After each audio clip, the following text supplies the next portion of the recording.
Alhamdulillahi Rabbil Alameen wa salatu wassalam ala Rasulillah. Alhamdulillah, this is now episode 81 of the podcast The Forward. Myself, Brother Matthew Locke, and today we're joined by Brother Sidi Jalaluddin from Singapore. We're doing something completely different today. We're doing a podcast interview over Skype. So today's topic is we're going to be talking about the life of Imam Nūruddīn ʿItr, Al-Ḥāfiẓ Nūruddīn ʿItr, who passed away just over a week ago. And we'll start off by introducing Sidi Jalaluddin. How did we come into contact? Assalamu alaikum, Sidi. Kaif halukum? Alaikum assalam. I think I remembered I came in contact with you when I sent you an email with regards to the book that you translated. The first book you translated done by Sheikh Muqti. Yeah, the Qur'an al-Kawniyya. Yeah, I asked you with regards to, you had some feedback with regards to the book, and then I already ordered a few, I think about 50 or 100 copies from them. So I wanted to know your views on the book. Yes, yeah, because there were obviously, as I've explained on my blog, there were issues because they published not the final proofread version, but the one before that. Yeah. So there were issues, and obviously the fact that we mentioned this, I'm going to get a whole bunch of questions and emails now from people. Where's the new edition? Where's the new edition? Yeah. Now, for what I know, what I've been told by Sheikh Mahmoud in Syria, and via Dar al-Fikr telling me through him, is that they want to sell out all the current editions that they have, the current copies that they have of the first edition. They want to sell those out and then focus on a new edition. I understand. But I don't think the current edition will sell out very fast, because I think most of us, like me myself, have Nawa books, right? So I will wait until the new edition, then I will reorder. Exactly. It's a conundrum. It's an absolute conundrum. Yeah. But alhamdulillah, what I'm doing in the meantime is I've asked another close friend of mine. I won't mention his name publicly because he's a very modest brother, but I've asked him to give it another proofread, so I proofread it again anyway. But I'm asking him to go for another proofread to make it better. Make it more readable, because Imam al-Bulti's his Arabic is very, very high level. Yes. It's some of the hardest stuff I've ever translated. I think in some ways it's harder than translating Imam al-Ghazali. Because I did Kitab al-Halal al-Haram a long time ago. So, but anyway, I mean, inshallah, it will come. And in the meantime, there are other books by Imam al-Bulti coming. I mean, there's the book on civilization. So that's out. Yep. Alhamdulillah. And that's how is that doing, by the way? In I think Singapore, we've almost sold out. My first batch I ordered about, I think, 120, 150 copies. Yeah. So I think I'm left only about less than 20 copies now. Okay, mashallah. Yeah. Mashallah. So I'm waiting to reorder soon, inshallah. Inshallah, perfect. Alhamdulillah. Yeah, and obviously because you sold some copies on to other bookshops in the region, didn't you? In Malaysia and Singapore. Yeah. Alhamdulillah. And I think that I also assisted. There was some brothers. There's one brother in the U.S. bought some copies to distribute. Yeah. And another bookshop in Canada bought some. So alhamdulillah. And there's another one. Just I can announce now. There's another one coming as well. There's his book. Al-Insan wa Da'watullahi fil Ard. I translated that a year ago, and I just went over the proof copy on PDF maybe a month ago. So that will be published soon, inshallah. Inshallah. It's another small book. It's maybe it's less than 100 pages, probably more like 70. It's a smaller book than the civilization book. So that'll be available soon, inshallah. But obviously this discussion about Imam al-Bulti or the Imam of Sham, that led us into the other big project, which is Al-Wafi. Yes. So by Imam Musa al-Bagha and Mustafa Khin. And also Sheikh Muhyiddin Misto. Yeah, this is Muhyiddin Misto. I'm thinking al-Fiqh al-Minhaji. Yeah, that's it. Sheikh Muhyiddin Misto, Dr. Muslim. Yeah, mashallah. So how far are we away from publishing that? Inshallah, in my schedule, I'm trying to push by end of the year. I'm started to engage a student of mine to do the typesetting. Okay. Yeah.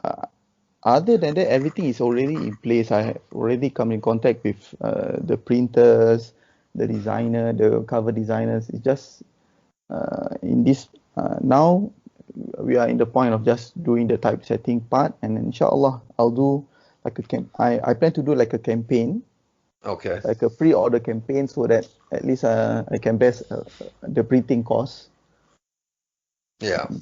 Yeah. Alhamdulillah. It's the same printer that the brothers in Malaysia, right? Yep. Yeah, mashallah. We call it Tukang Buku. Yeah, that's it, Tukang Buku. Yeah, mashallah.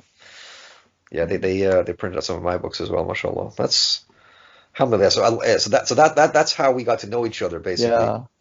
I remember we like to talk about like Sheikh Mustafa and then his books, and then we talk about translating his book. We talk about Fiqh Manhaji first.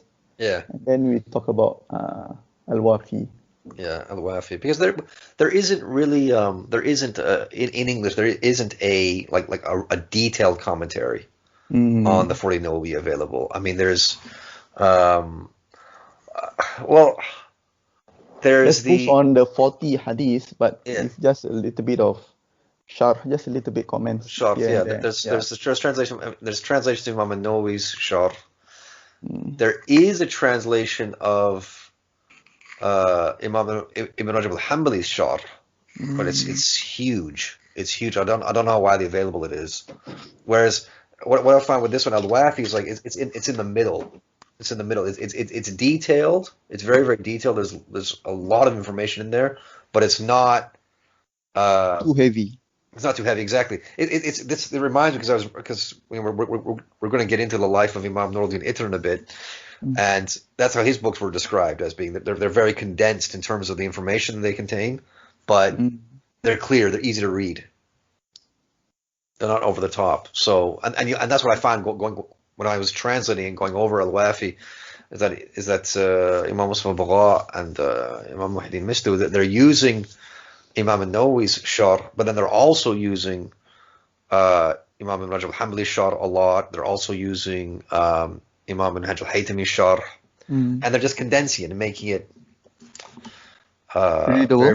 Very, very readable, right? So you could take that book, you could read that book by yourself, but it'd also be a brilliant book for a class. Yeah, you could turn that into a curriculum book, and the fact that all the Arabic words are broken down for every chapter is brilliant.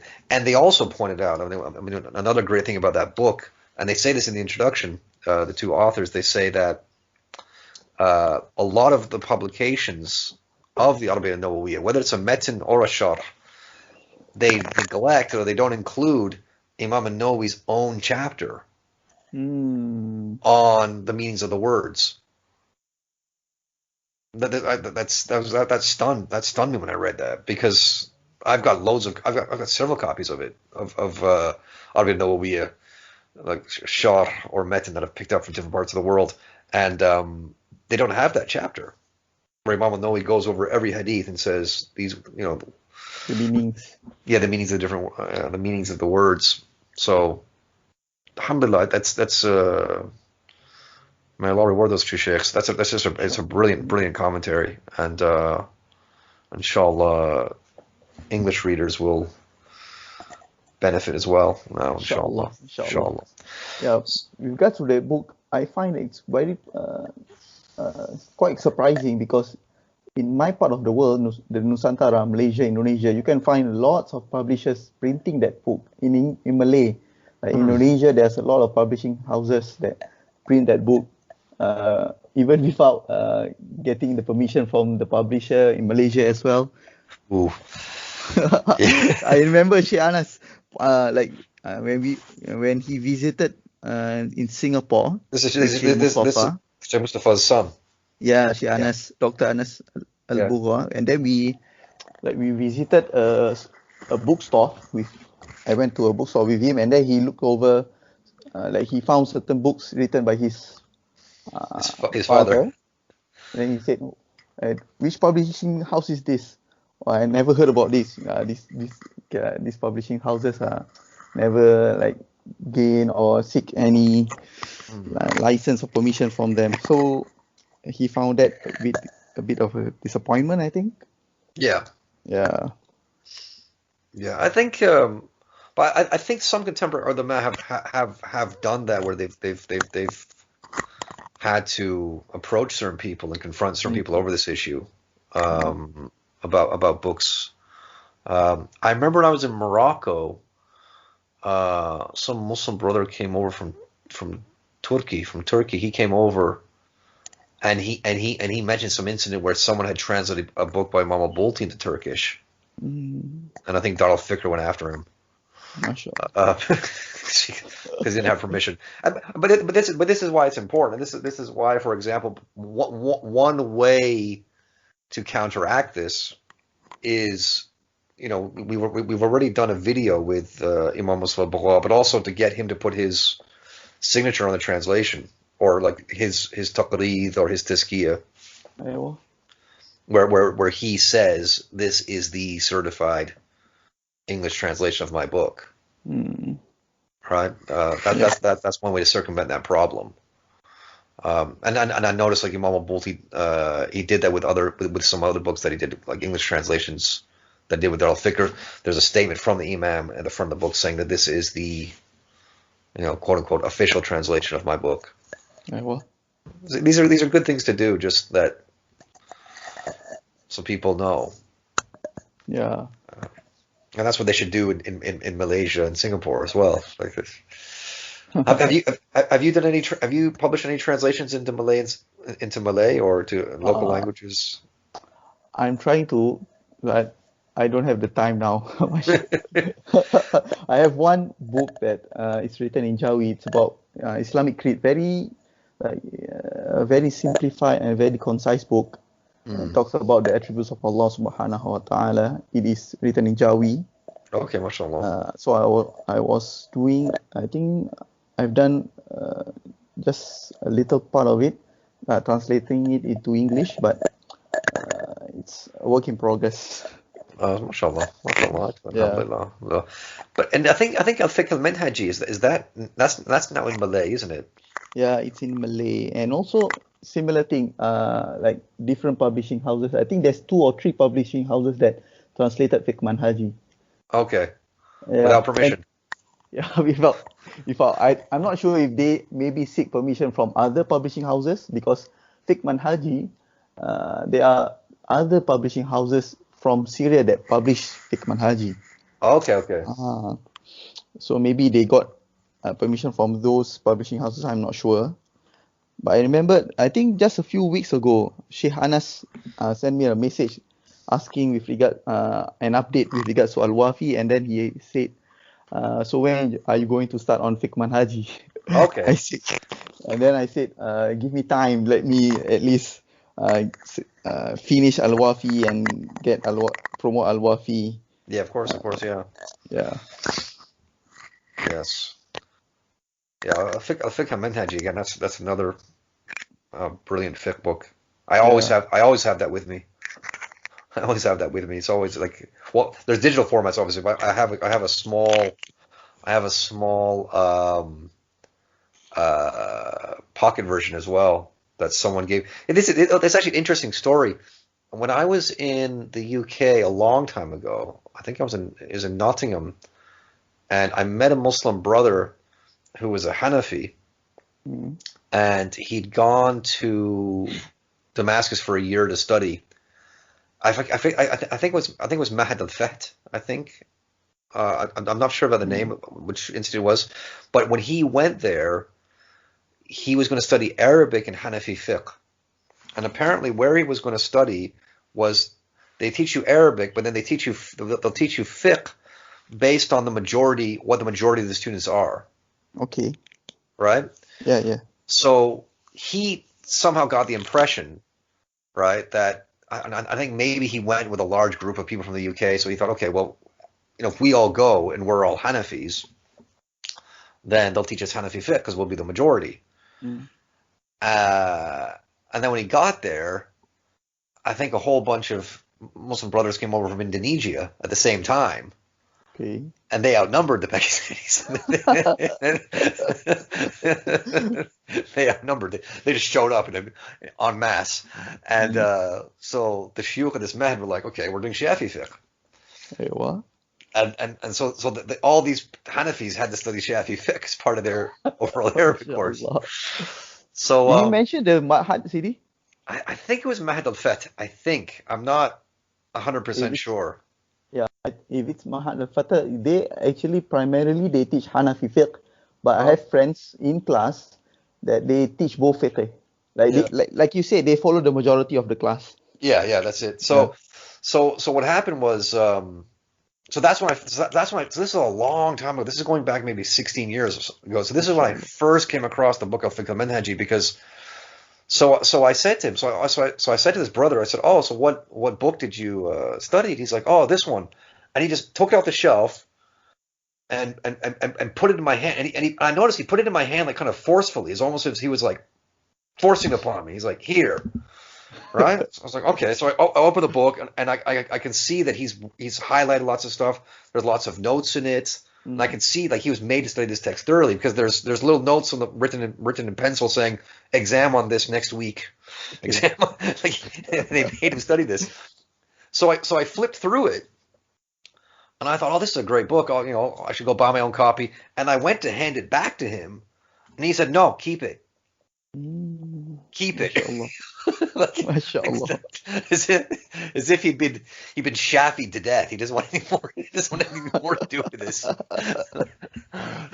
Yeah, I was forced to study fiqh. I don't want to go back to that fiqh. I don't like that fiqh. Here, take my book. So alhamdulillah, I've kept it, and it's a nice pocket. So I don't think it's all the abwab. I think it goes from. I think it's 3. It has 3 volumes. There's 3 different volumes. So, and I think that this pocket version, I think it covers up to the end of Buyua. Because I don't think it has marriage, and it doesn't have al-ahwal al-shakhsiyya and farad, that kind of stuff. It's just got ibadat and mu'amalat. So, but I've kept it with me, and I've gone out and I've bought the proper 3-volume version. Okay. But that's that little pocket version. I just take that with me everywhere I go, pretty much. So, alhamdulillah. So, we look forward to that translation, mashallah. So, when did you? Because we're supposed to be talking about Imam Noradin ʿItr. We'll get into that. So, you, mashallah, you studied in Sham in Syria. When did this take place, and how did you get there? What inspired you to go there, I should say? Well, actually, it's by accident. Because when I was in my madrasa, it was my final year. I think it was in the year 2001. Yeah, my sister went there. My sister, she was a madrasa student as well, a different madrasa in Singapore. The name of the madrasa was Madrasa Wak Tanjung. So she went there with a few friends because she didn't want to go to like the normal route. When you finish the madrasa, most of the time Singaporeans, we will go to Al-Azhar University in Cairo, in Egypt. So she wanted to go somewhere else. So she went to Syria first, actually. And then during Eid, my mother went there to spend Eid with her. And then I went there by myself to catch up with them. So I went there the second day of Eid.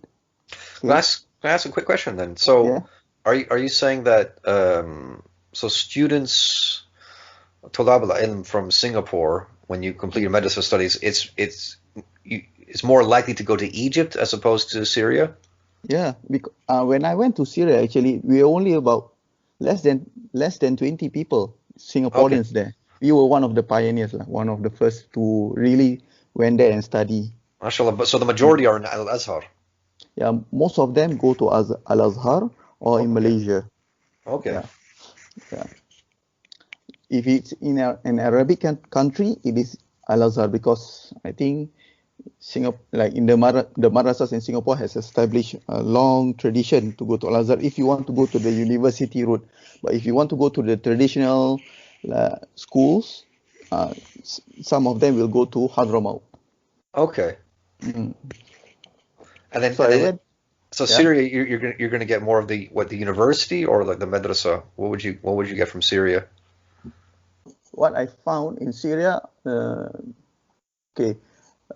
Syria there are different institutions, a lot of institutions, right?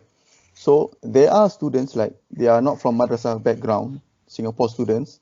They finish their secular up to the O levels, and then they went there to study Arabic first, and then go through and take like a diploma in Islamic studies. But some Syrian students, like myself, when we finish our madrasa, we went there and we enrolled in the university. And there are a few universities in Syria, in Damascus. There's the Damascus University, and then there's Abu Nur Institute, where they have like different faculties from different universities. And then there's At-Takhassus by Ma'al al-Fatah. So there's a few. So we pick and choose which one we like tend to interested to go. Okay, mashallah. Yeah, I went. So you're one of the pioneers, as you said. Yeah, when I went there, when I visited my sister, which the story goes, when I reached the airport, they held me for 12 hours actually in the airport. Okay. Yeah, but when I went out, I went about, I walk about. So from there, I got interested to study in Syria. Okay, mashallah. So when I graduated, when I went there, me and my colleague, my friend, we graduated from our madrasa at the same time. We were only 2%, and at the time, Syria, the total number of students was maybe 16, 18. Okay. Yeah. From Singapore. From Singapore. Okay. And were there also lots of Malaysians and Indonesians there as well? Yeah, there are plenty, hundreds. Hundreds, mashallah. Yeah, the most, if out of Asia, the most will be from the Indonesians. Okay. And then there will be Malaysians, and then there's also those from southern Thailand, the Patanis. Okay, mashallah. And then Singaporeans, we are the least. And there's also students from the south of Philippines as well as Moro. Mashallah. Okay. Yeah. Mashallah. And Brunei as well? Brunei, yeah. But they are even less than us. Yeah, well, it matches the population sizes, obviously. Yeah. Indonesia's, 200 million people? Yeah. And Malaysia's, what's the population of Malaysia? I forget now. It's tens of millions, isn't it, in Malaysia, obviously? Yeah. Okay. But something different from Indonesia, where they have a lot of students, not all of them are enrolled in Islamic university. Some of them taking like normal universities, like normal faculties, like engineering or medicine, things like that. Oh wow! Okay. MashaAllah. So you arrived there in 2001. I visited my sister, but then I enrolled. I went there to study 2002, end of 2002. Okay. And how long were you there for? About 5 years, alhamdulillah. Until 2007, then. Somewhat. Actually, I lost count. I went back from there early 2009. Yeah. Oh wow. Okay. So early 2009. That's 7 years, mashallah. So did you complete? So you completed a university degree there? Yeah. Yes. MashaAllah. And then you did you do a master's after that, or a? Well, I enrolled in a master's program, but then I went back to Singapore, and then never went back there again.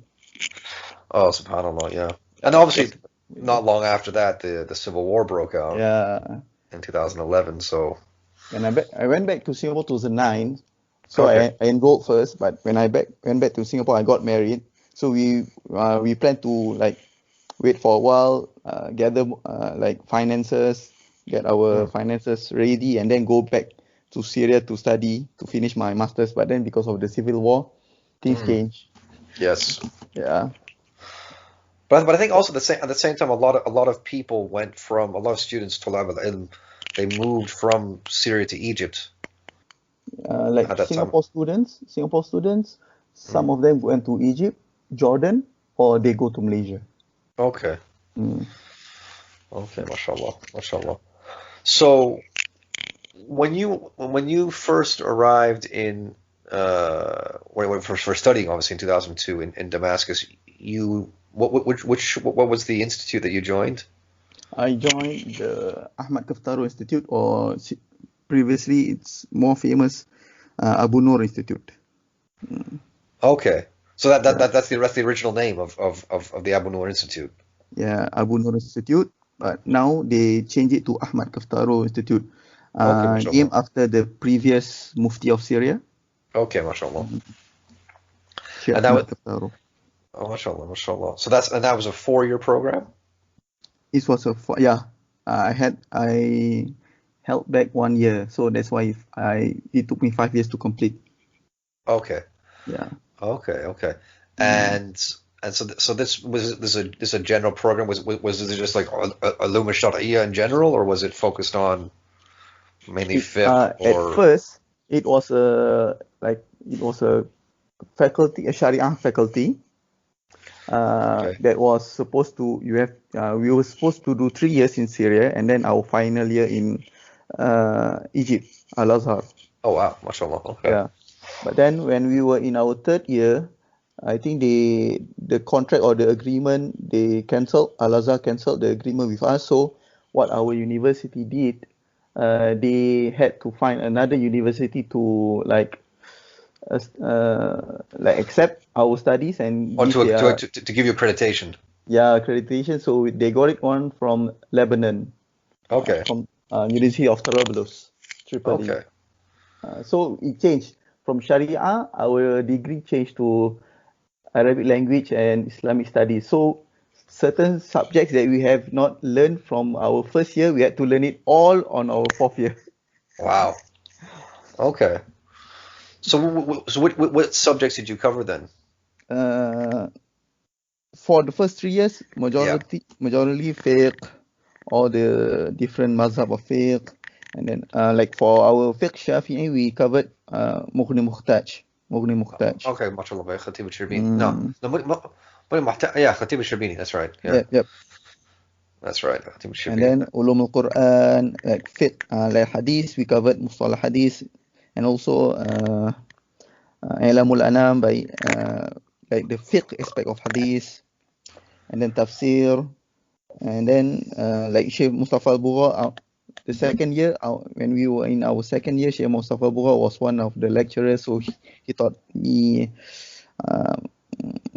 Maqasid Syariyyah, Adillah Mukhtalaf Fiha, and then Sirah Nabawi, we studied Sirah Nabawi written by Shaykh Hasan al-Nadwi. Okay.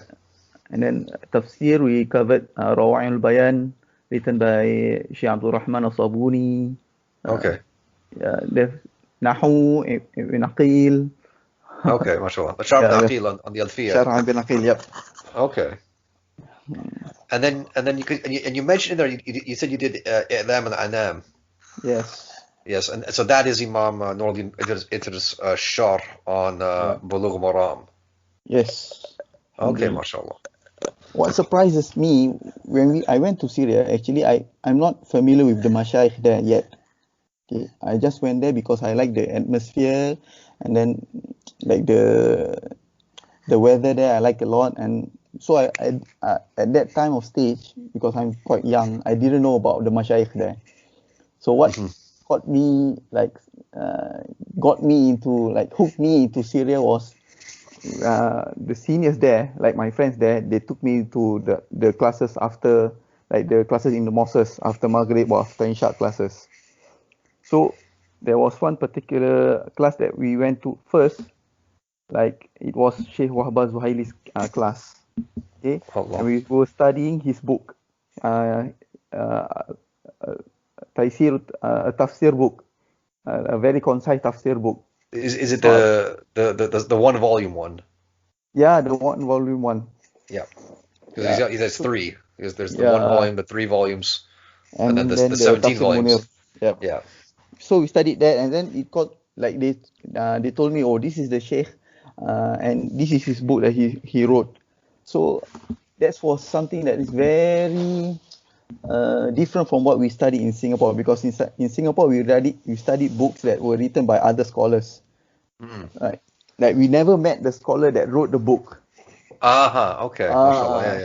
Yeah, exactly. So it's like we're studying the person that every word that's written in the book, he knows why it is written. Yes. So that got me hooked. Yes. And that got me hooked, and then we went to Sheikh.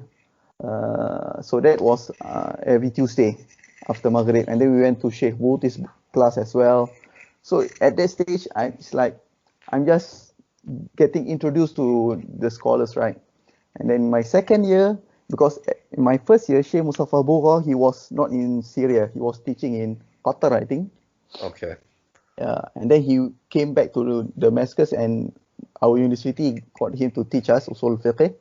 And that is when I first met Sheikh Mustafa Bugha. And like I said, this is Sheikh Mustafa Bugha. And we talk about ourselves. We studied his book Fiqh Manhaji when we were in Singapore in our madrasah days.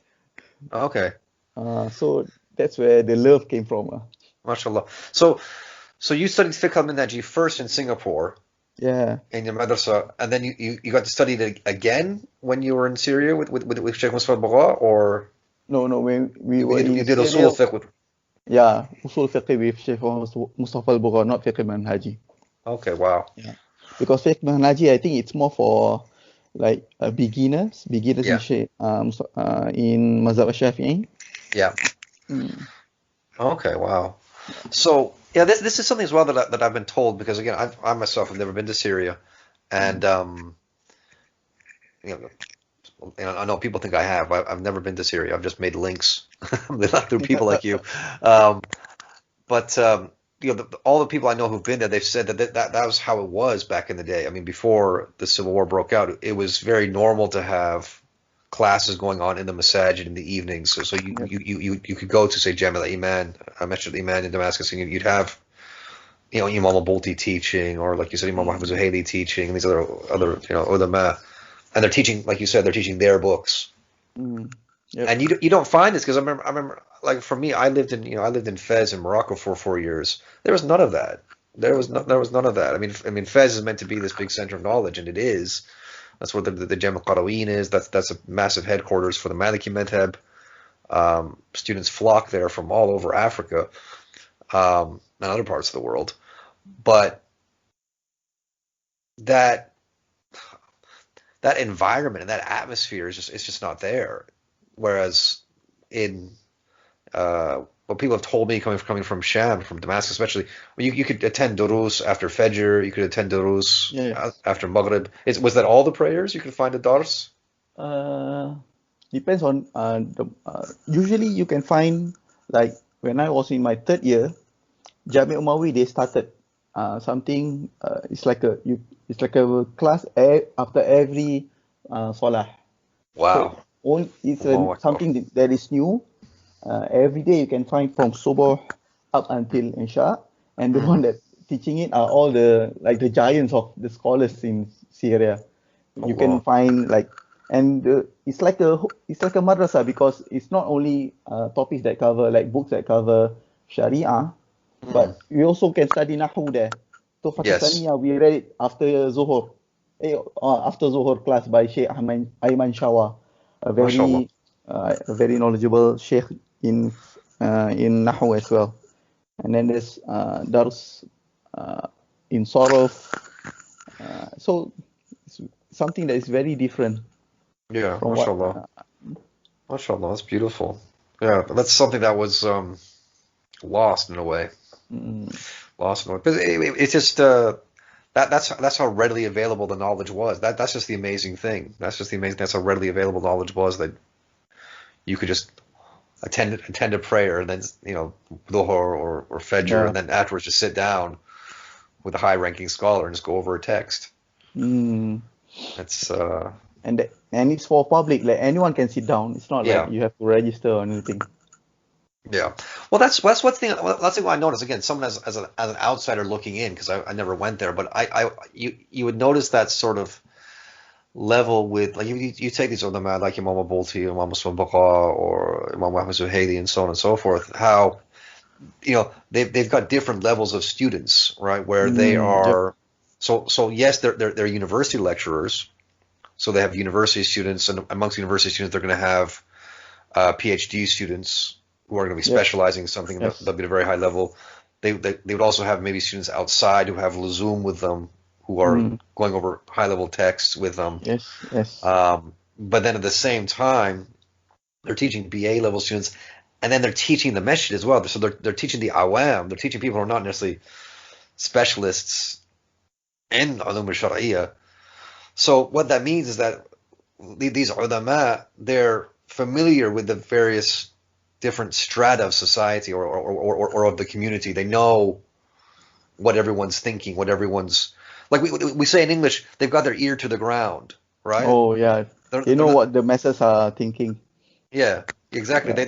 They're not just, because we call it in English the ivory tower syndrome, right? Where Mm. you're just in academia and you're only Mm. dealing with academics and you're only dealing with other professors. No, the way it should be is you're supposed to be rubbing shoulders with the common people, teaching Mm. them, answering their questions, listening to their issues. And that keeps you on your toes, Yes. Yes. right? Because Correct. again, it's a point I've made to a lot of people that, because again, the Jamia Muawiyah, for example, is in downtown Damascus, is it not? Yeah. It's in old Damascus. Yeah, but it's still the downtown area of Damascus. Al Azhar is in downtown Cairo. Mm. The Qarawiyin is in downtown Fez, because that's how it was. That you would have, if you were a layman, you're not necessarily a specialist in ulum al-shar'iyya. You have a shop or a business, but then when you go to your masjid to pray, you're rubbing shoulders with fuqaha. You're rubbing shoulders with tulab al-ilm. You're able to ask your questions if you have them, and then they benefit from you as a layman because they know Mm. what the masses are thinking about. What are their issues? It's a beautiful symbiotic relationship. It's not really wise to send people out into the wilderness in some isolated Mm. area to study for 5 years, 7 years, 10 years, because then you become detached Mm. from uh, issues that people deal with. So there's just so much wisdom to take away from it. I remember one of the advice that you can say, all of the scholars, they say in Syria, when they talk to students, and they know that most of the students are actually foreign students, you can see that they will always repeat, when you come here, you study here, but make sure you don't stay here. You go back and you teach your people, Mm. because we don't want. I think one of our teachers in our class even say, we don't need you here. We have a lot of scholars here. Go back to MashaAllah. your people, teach your Islam, teach what you learn here, and contextualize what you learn here to your people. Mm. That's something that is very different what I find from other students we studying in other countries. Mm. Yeah, because you have to take that knowledge and give dawah. You have to take knowledge and call people. MashaAllah, MashaAllah. And this system, inshallah, it will, once things improve in Sham, inshallah, these things will resume. Inshallah, inshallah. I'm guessing there is a waiting list of students in Singapore who want to go. I'm not sure, but what I know that the previous, like we, the former students in Syria, from Syria, we just can't wait to go back there. At least So, visit the areas that we are used to, visit our teachers. yeah, Uh, Allahu Akbar. uh, Yeah, inshallah. So, inshallah. Yeah, so we need to start talking about Imam you know Noradin them. Itar. Eh, wah, MashaAllah. Makes sense. I would say this because I've never done this before. I've never Mm. done a podcast talking about a particular alim. And again, I didn't have a podcast Okay. uh, back in the times. So I'm thinking I would have done this. I think for Imam al-Bulti, obviously, if I'd had a podcast at that time. Mm. Um, and the same with Imam Ahmad Zuhaili. But I think it's important to do this to talk about other have passed away because sometimes they pass away and people don't fully appreciate Mm. who these people were, what they did, and what their death signifies. So what I'll do, and we can read this together because I sent it to you. We have a biography of Imam Nūruddīn ʿItr it's from the Nasim Sham website. It was sent to me yesterday. I was asked to translate it. So we can go over this briefly and we can just talk about some of the things that stick out to us. So Imam Nūruddīn ʿItr is he's known as a muhaddith and a hafidh. He's also a mufassir and he's a faqih. And he is Hassani of lineage. Yep. MashaAllah. And it says here in the footnote that he's a descendant of the Messenger of Allah sallallahu alaihi wasallam through both of his parents, as the ʿItr family is from the progeny of the grandson Al-Hasan, and the family of Imam Sirajuddin is from the progeny of the other grandson Al-Hussein, radiallahu anhuma. So Allah please with both of them. And he's born in Aleppo or Halab. He lived in Damascus, and he achieved precedence in the sciences of the hadith, both knowledge and narration, and he's also active in the fields of teaching, editing, and authoring. And he came from a well-known family that was deeply rooted in knowledge and righteousness. Wallahu Akbar. And he's born in 1356 AH, which is 1937 in the Gregorian calendar. And his father is Al-Hajj Muhammad ʿItr, who's one of the top students of the great scholar and the Sheikh Muhammad Najib Sirajuddin. May Allah have mercy on him and be pleased with him. Do you know anything about these ulama, Jalaluddin? Do you remember from your time? I'm not quite familiar with them because, like I said, they are more prominent ulama from Halab. Yeah. Okay. And I'm more situated in Damascus, so most of the scholars that I've heard of will most probably will be from Damascus, like Okay. Sheikh Hassan Habannaka, Sheikh Khair Yasin, and yeah, those mashayikh.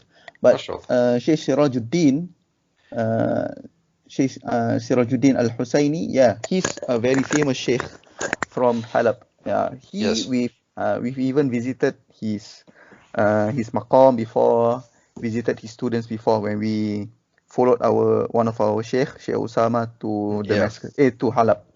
Okay. Yes, because he has a book that's translated into English, a book about the Messenger of Allah sallallahu alaihi wasallam.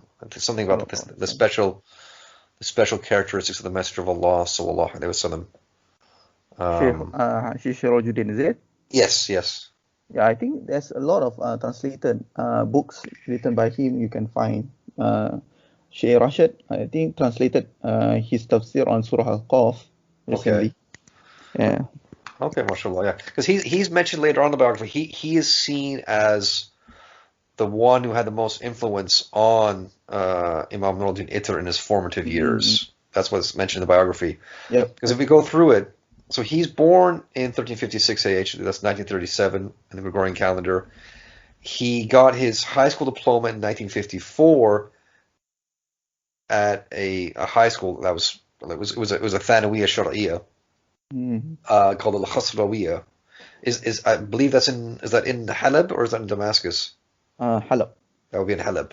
Yeah. Okay. And then he joined Al-Azhar right away in 1958. And so interestingly, because you mentioned now that lots of Singaporean students, as well as Indonesians and Malaysians, they all go to Syria for the universities. But there's an interesting footnote here that says that he went to Al-Azhar in 1958. In 1954, he went to Al-Azhar, and there's a footnote here that says that at that time there were no universities for ulum al-shar'iyya in Syria. That's what it says in the footnote. So this is written by the Sheikh's daughter, Imam Nūruddīn ʿItr's daughter. It's an interesting point. I didn't know that maybe there was a period of time between the collapse of the Ottoman Empire and the revival of Islam in Syria. I don't know, but that's interesting thing. So he himself went to, because I've often asked myself that question, because that generation, Imam Nūruddīn's generation, they all went to Al-Azhar. I mean, Yeah, Sheikh Muti, Sheikh Mustafa Al-Bugha, almost all of them. Sheikh Muhammad Zuhaili, yes. Sheikh Hassan Hito.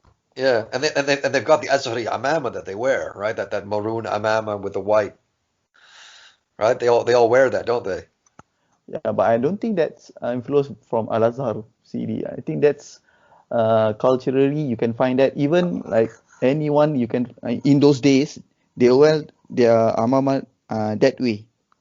Okay. Like the common people. Yeah. That even that sort of the maroon with the white wraparound. Yeah, they'll wear the tarbush. Okay. Like from Cairo they wear something that is more pointy. Okay. But in Syria they wear the one that is flat on top.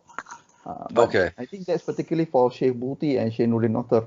Like for Sheikh Mustafa Al-Bugha, he wear his amama a different way. Syrian style. But did he study in Egypt as well? Imam Sheikh Mustafa Al-Bugha? Yes. Yeah. Okay. All right. So it's more of a. Okay.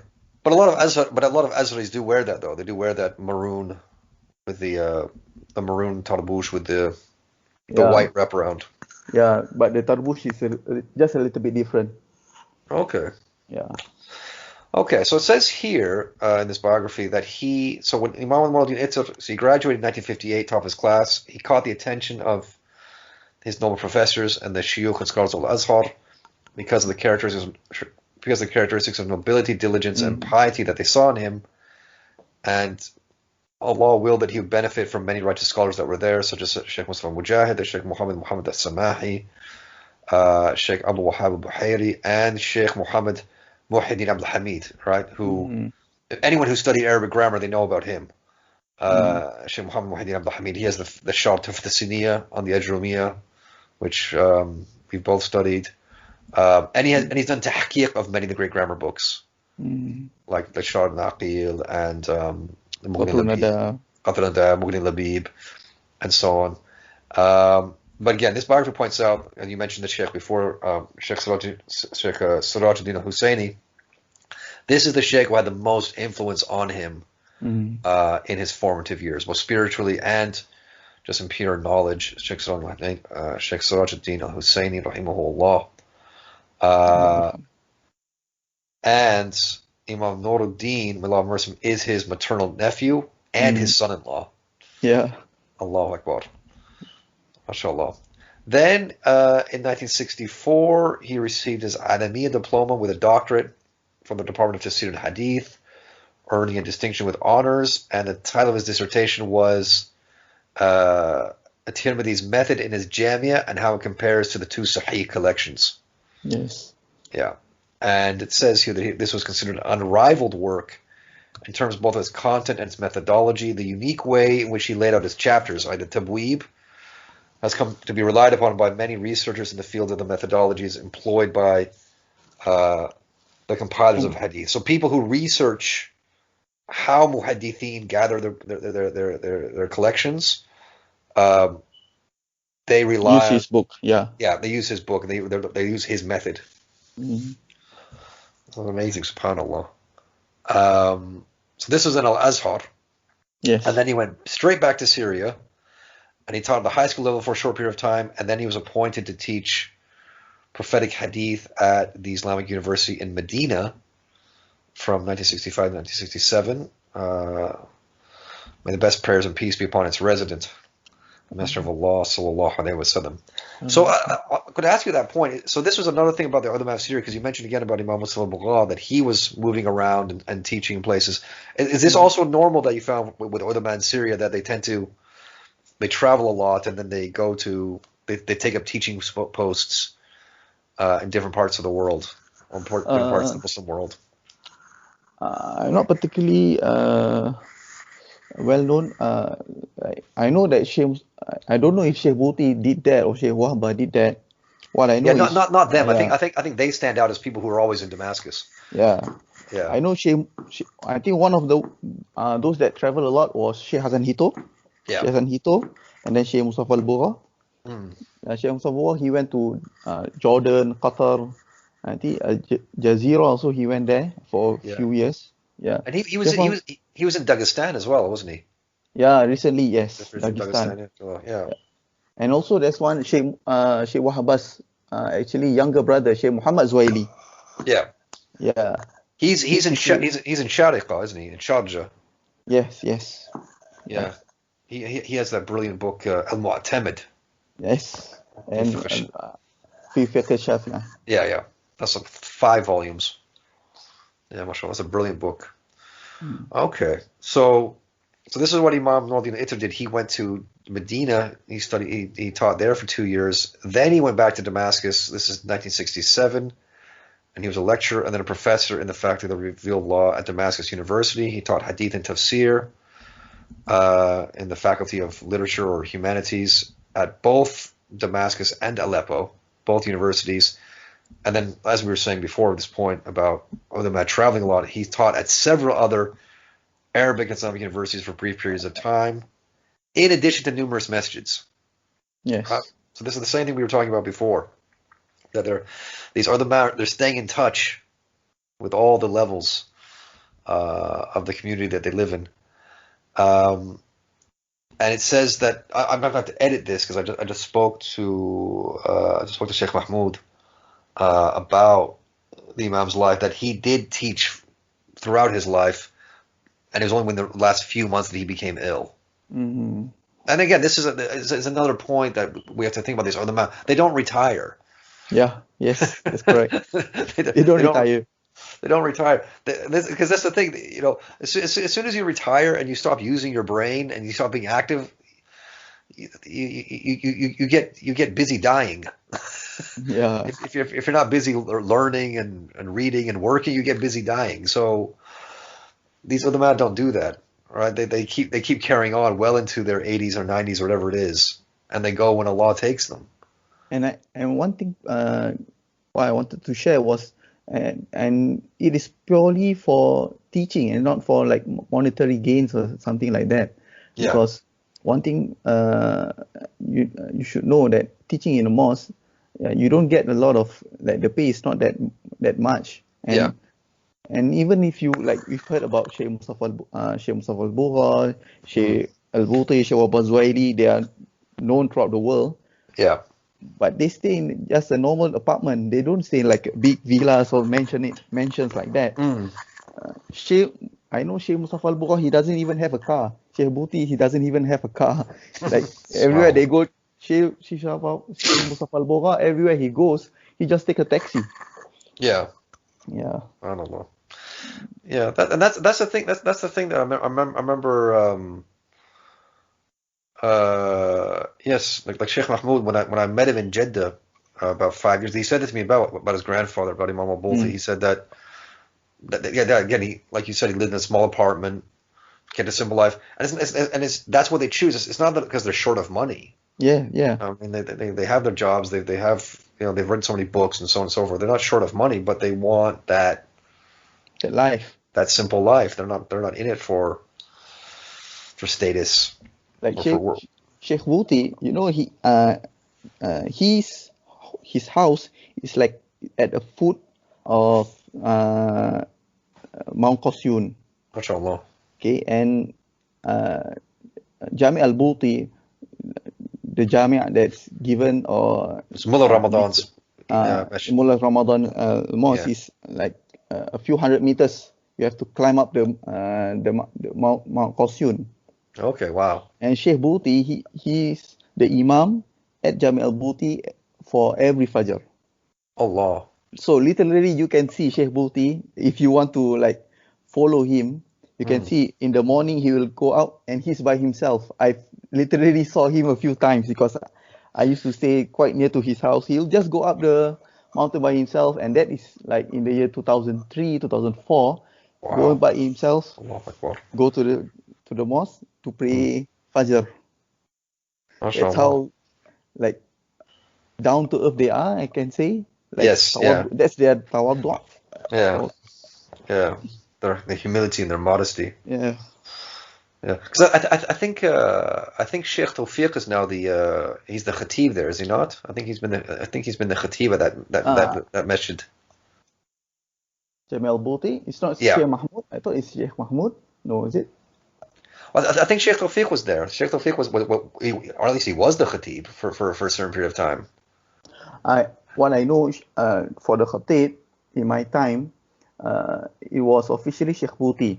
But Okay. then in the year, I think in the year 2006 or 2007, he was transferred to become the official Khatib at Jami' Umawi.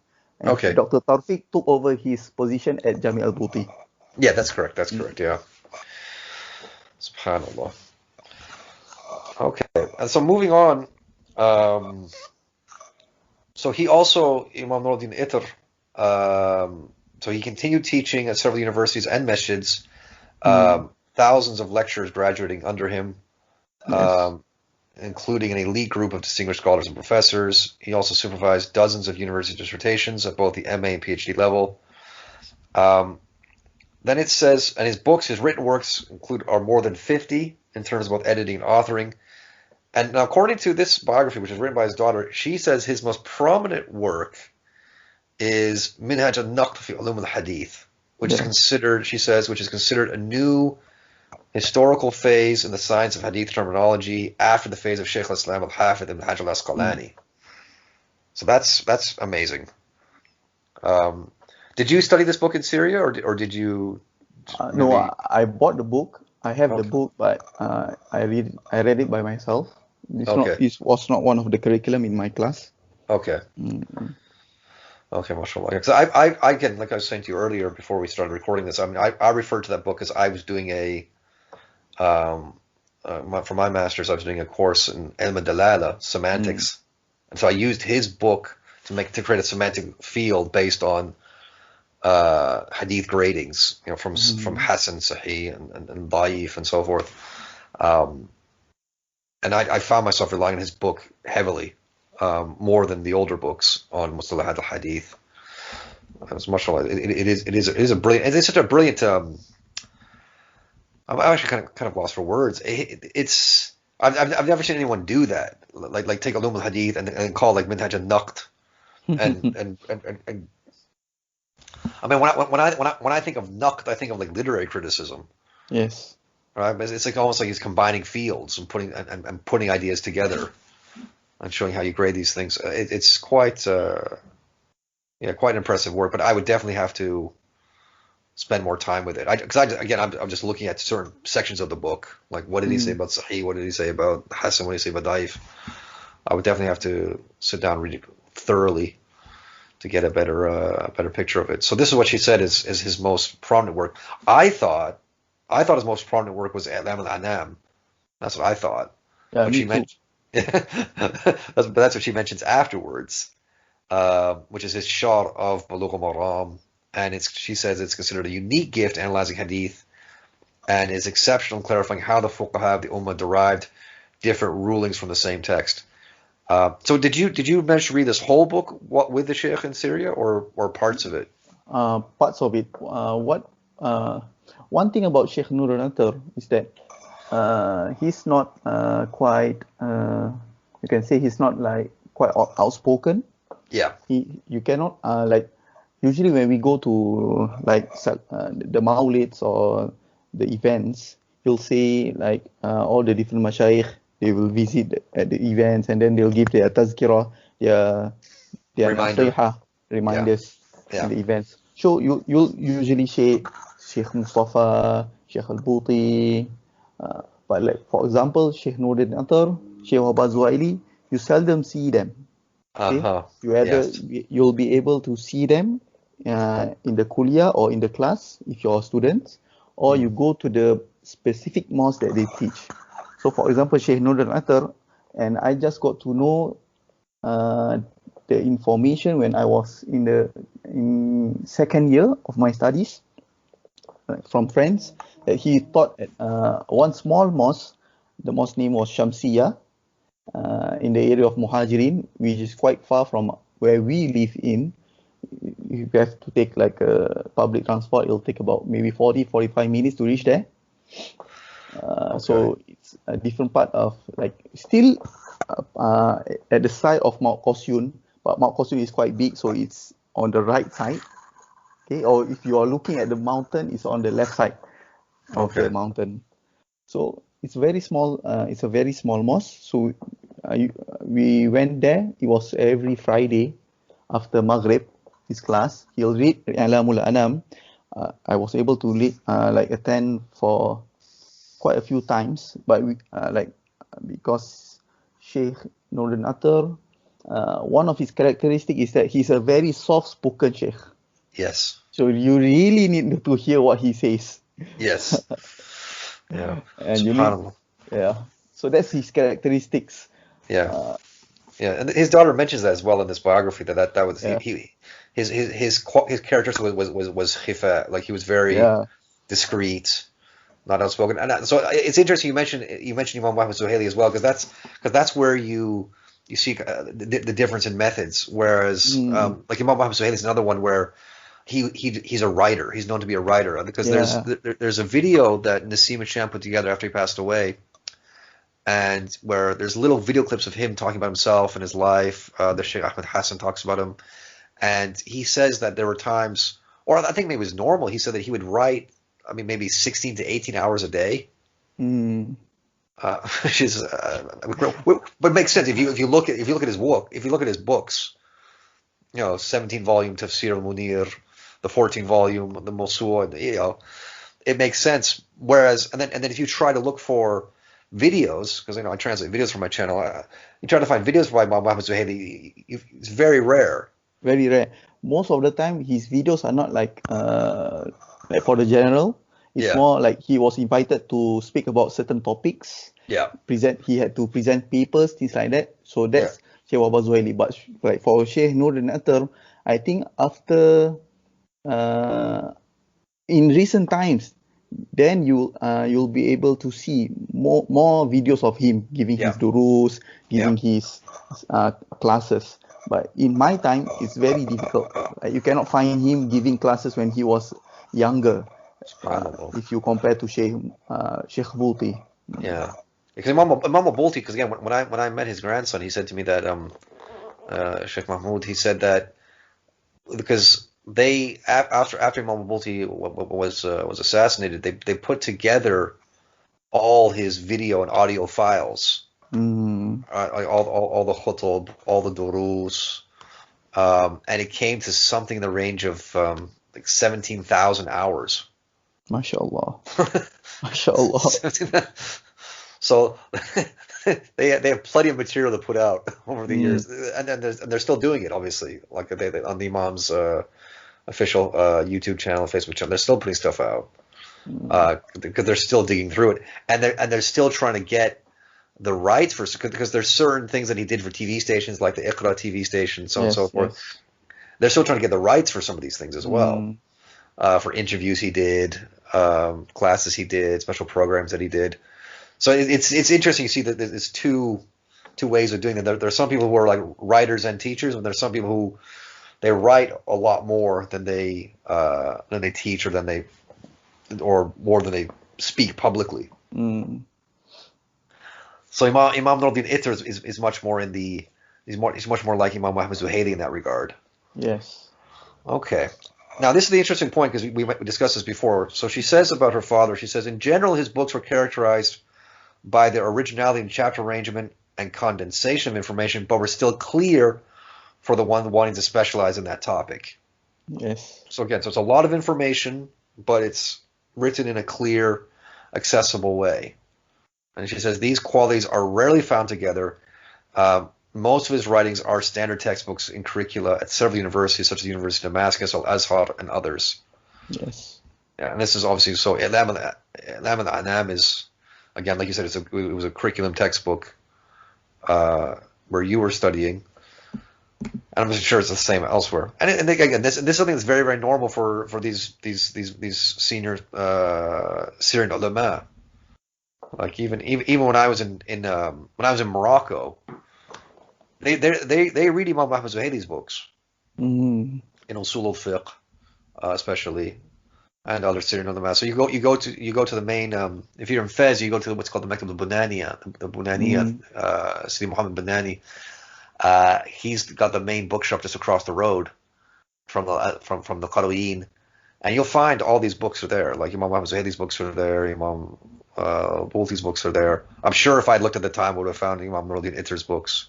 Mm. Uh, so it's just the barakas. Well, the Messenger of Allah sallallahu alaihi wasallam said that. Allah back lana fi shamina. Allah bless us in our sham. Oh, yeah, Manina. Well, Yemenina, yes. I'm not forgetting Yemen. I'm just No, I just not forgetting. completing the hadith.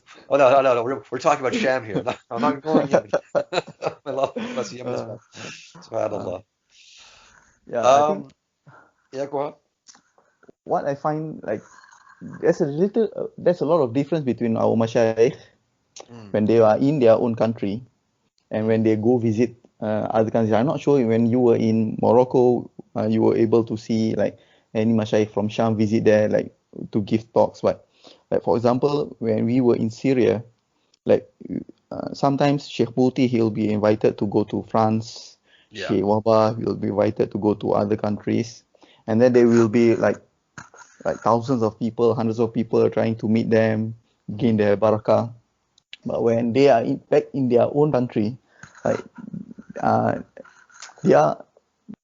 it's a very totally different atmosphere. Like they like to be like, for example, Sheikh Wahbah Zuhaili.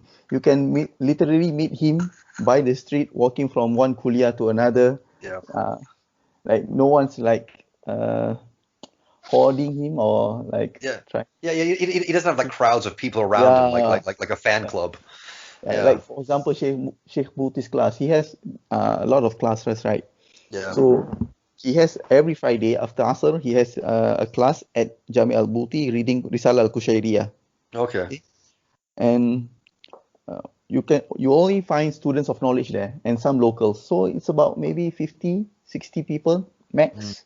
Yeah. But Jami Iman is Thursday class, then you'll find like hundreds and thousands of people. Is that where he was? Is that when he was teaching the Hikam? Yeah, he completed his Hikam there. Yeah. Kubra Yakiniyat there. Fiqh Sirah and Sirah there. Yeah, he actually completed a lot of books in Jami Iman. Yeah. Allahu Akbar. Yeah, because it's interesting you mentioned that point about how they were very low key in their own country, because that reminds me of a story, and I won't mention the brother's name. There's another brother I know, Muslim brother from Nottingham, who went out to Syria, mashallah, and he met Imam Abulti on the street, just bumped into him, and he didn't know who it was. Mashallah. So they started talking, introducing each other, and Imam Abulti says to the Muslim brother that I know, said, so what are you doing here? And he says, well, I've come from England and I'm here to do some hifz, and I'm here to get some Hanafi fiqh down, and so on and so forth. And then the brother says to Imam Abulti, so what do you do? So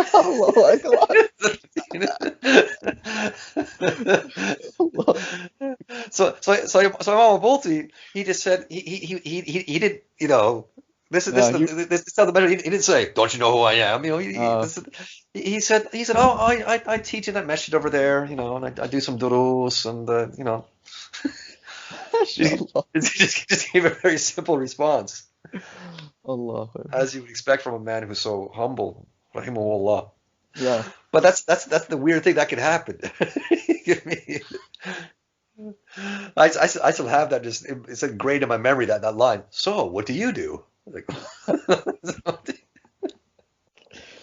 that's the amazing part about them. They don't seek the fame or reputation and demand the respect and so on and so forth. They don't seek that.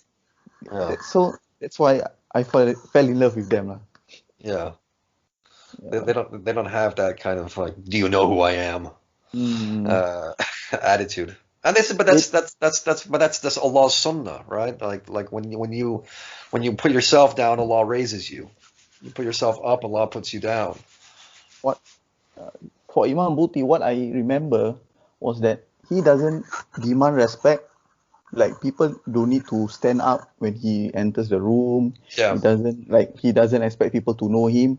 But Or what he to demands, kiss his hand. That's another thing he's well known for. yeah. He don't like people. Only family members. He emphasized it a lot. Only family members he allowed to kiss his hand because he's quite humble in that sense. Yeah. He explained it in one of his videos, I remember. But what I remember specifically is that he demands respect for the knowledge when he's teaching. Yeah. For the knowledge. When, for example, there's one occurrence in a mosque as well, where he's teaching in the kuliah, and then there was a few brothers like way behind. They came in late and then they started Jama'ah.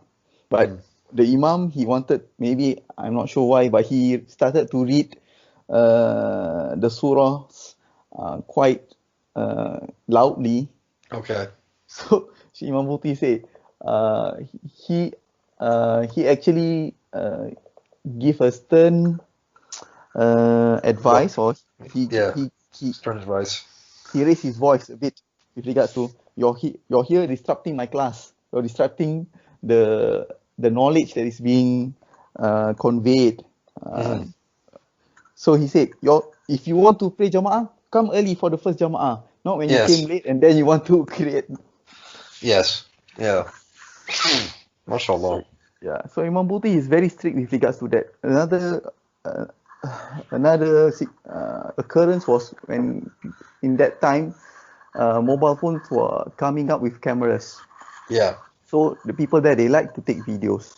Yeah. So therefore, there was once in Jami al-Buti when Sheikh Buti was reading his the dua after the second sermon. He was reciting the dua, and one brother from in the second level in the mosque was taking a video rather than lifting up his hand and saying Ameen to the dua. Sheikh Buti, after reading dua, he straight away scolded the brother on the mimbar. Yeah, mashallah. Are you praying to Allah? Are you praying to your phone? Yeah, mashallah, mashallah. Yeah, well, that's his way. Yeah, that's a beautiful reminder. I think people forget when you have your mobile phone a lot. It's like you're so busy recording life that you forget life itself. Yeah. Right? So, I don't understand why people do that. Like, live the moment. Yeah, that's correct. Why are you recording it? Who for? What's better, living the moment now or watching the moment later on? I know people do that. I've seen people do that, like in Mecca, for example, or in Medina.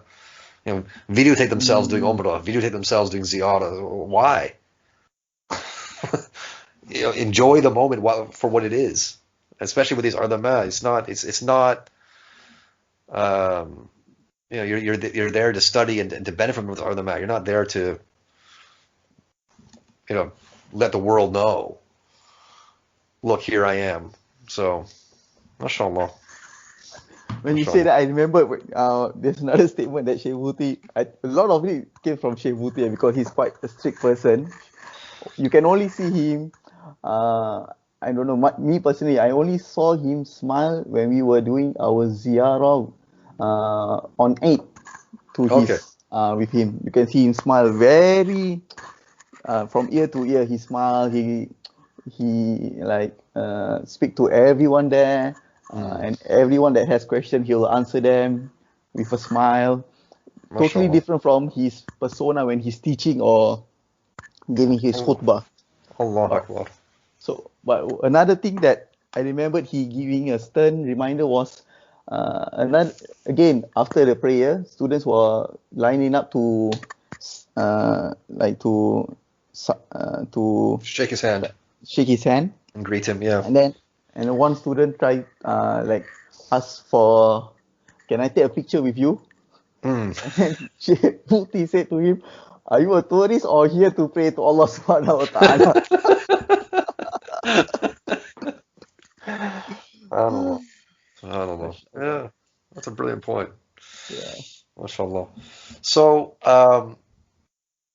so on the topic again, back to Imam Nūruddīn ʿItr. SubhanAllah, we actually we agreed to talk about Imam Nūruddīn ʿItr, but now we're talking about so many things. Allahu Akbar, Imam Sham. So, so you did Anam with him. Did you do any other books with him after that? No, because Sheikh Nūruddīn ʿItr, his classes was at Jamsiyah, and he read Al-Muwatta after Subuh at Jami' Umawi. Oh, Allahu Akbar. Okay. Yeah, for Jami' Umawi, from where I stayed, is quite far away, so it was quite challenging. Okay, mashallah. Another thing is this is one of the challenges when you are a Syrian student, is that you had to sacrifice, or you had to sacrifice one sheikh for another, because their classes are always on the same time. Oh yeah, so we would say in English, you're spoiled for choice. Yeah. Which one do you not go to, and which one do you go to? Yes. So that is very difficult.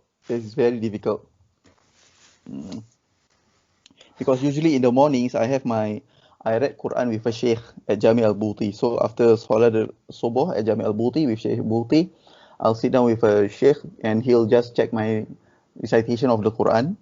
Okay. So I have that. So that's why, you have to pick your classes. So that's why most of the time, most of the classes I'll attend are Sheikh Mustafa's classes. Okay. And also Sheikh Buti. Yeah, Sheikh Buti. MashaAllah. That's amazing. Alhamdulillah. So when do you think was the last time that you saw Imam Nūruddīn ʿItr? 2008. 2008. Yeah, 2008. In a class? At his Jami' Shamsiyah. Okay, mashallah. Still reading his I'lamul Anam. MashaAllah. So when I went back, one of my colleagues, my friends, he still continue, and he was able to finish. I'lamul Anam, he has 4 volumes. Yeah. So my friend, he was able to complete, I think, 2 volumes. Because when we started, Sheikh Noradin, he already started the class a few years back. Okay. We weren't able to follow his class from the beginning. And were these lessons recorded? Do you know? No. That's another thing. Most of the classes that had a lot of attention was Sheikh Al-Buti, because he has, I think, Dar Fikir or other students put a point to record it properly. Okay. Buti class. But all the other Mashaykh class, most of the time, the students recorded, and those times, mobile phones were rare. Was rare. Yeah. So we used to use the USB recorder, the audio recorder, the cassettes. Yeah. Wow. Oh, I remember those days, the cassettes. I have a few of his class that I recorded. Almost all the classes that I attended in Syria, I recorded with my audio recorder. So I have it. Okay, mashallah. But the challenge is that the voice is very low, because Sheikh Noradin's voice is very low. So if you cannot put the mic close to him, it's very seldom that you have a very good quality recording. Yeah.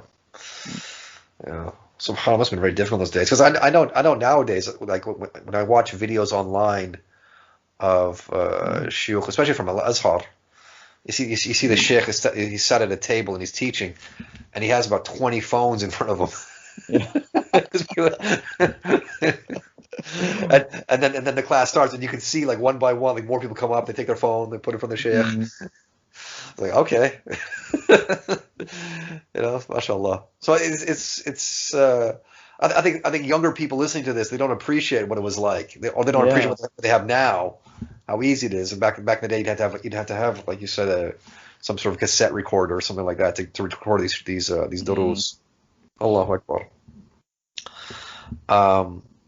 So you left Syria in 2009, and that would have been again the last time that you saw Imam Nūruddīn ʿItr in 2008, and again that would have been the last time you saw these other ulama that we've mentioned. Yeah, apart from Sheikh Mustafa al-Bugha. Because he was in Malaysia last year, mashallah. Yeah. Alhamdulillah. Mashallah.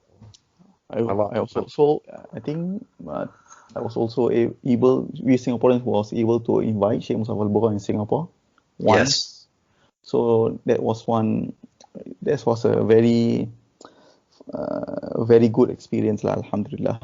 I was very happy about that. When did he come to Singapore? 2014, Okay, if I'm not mistaken, or 2015. Yeah.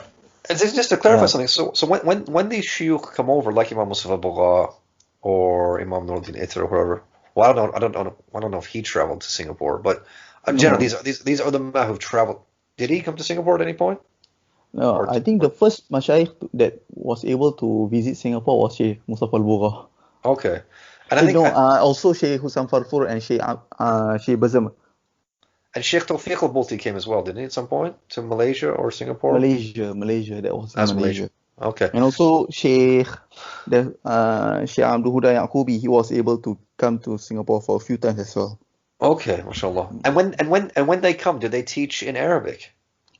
Like for example, Sheikh Mustafa Al-Bukha, he only know Arabic, so we plan classes for him where he will teach the public.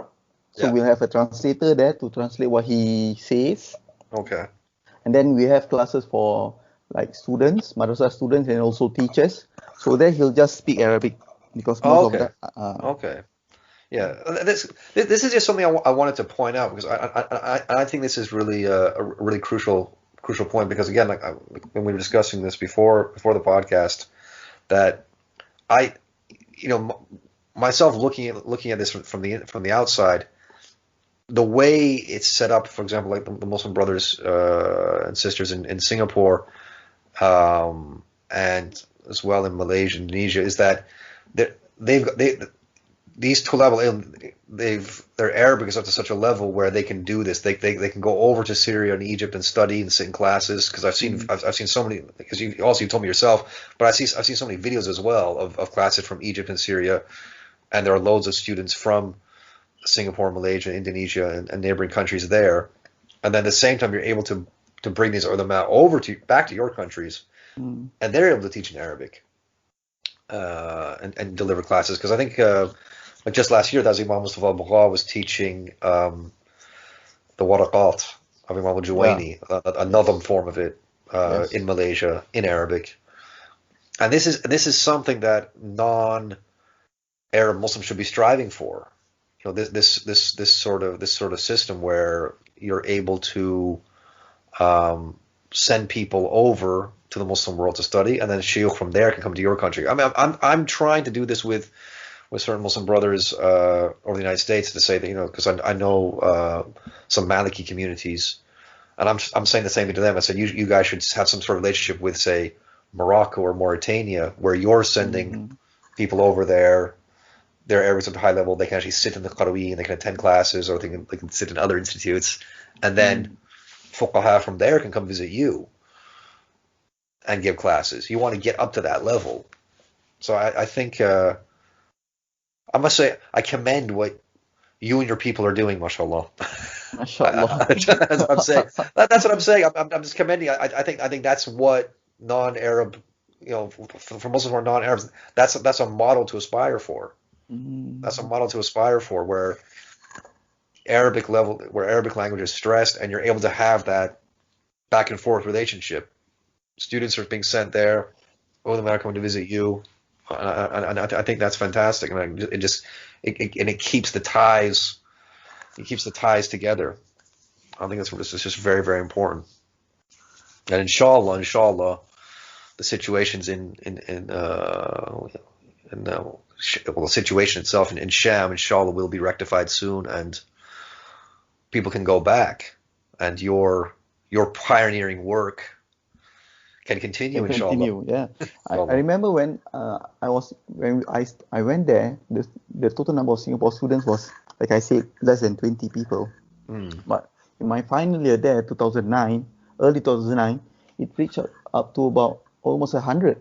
Every year. Yeah, every year more Singapore students was coming along, because similarly to what we experienced, I think, the pioneers.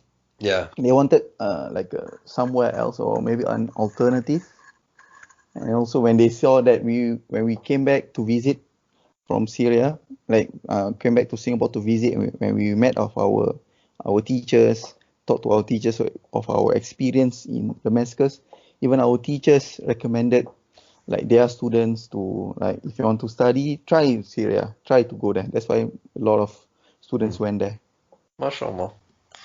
So inshallah, and I'm guessing you would probably play a major part if inshallah, when the situation improves in Syria, you would probably want to be part of making arrangements between madaris in Singapore and then institutes in Syria, so that there can be a sort of an easy what's the word? A link? An easy link. So that students can sort of flow seamlessly from one institute to another. They can finish a program in Singapore and then just jump into a program in Syria and continue. One good thing about Singapore's relationship, our Islamic Council went to Syria actually when we studied there. We went there and met up with all the different schools, and so we have a very good link.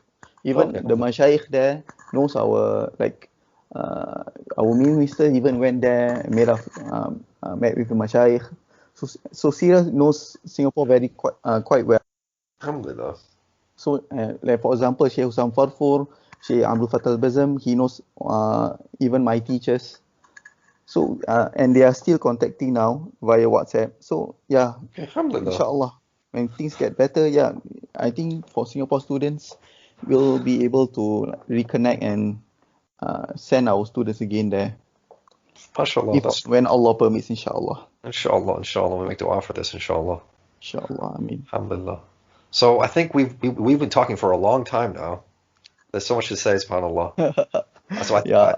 So I'll stop the recording. I think I'll stop the recording and we'll finish the episode, and then I'm not going to hang up on you. We can talk. We can talk after I start the recording.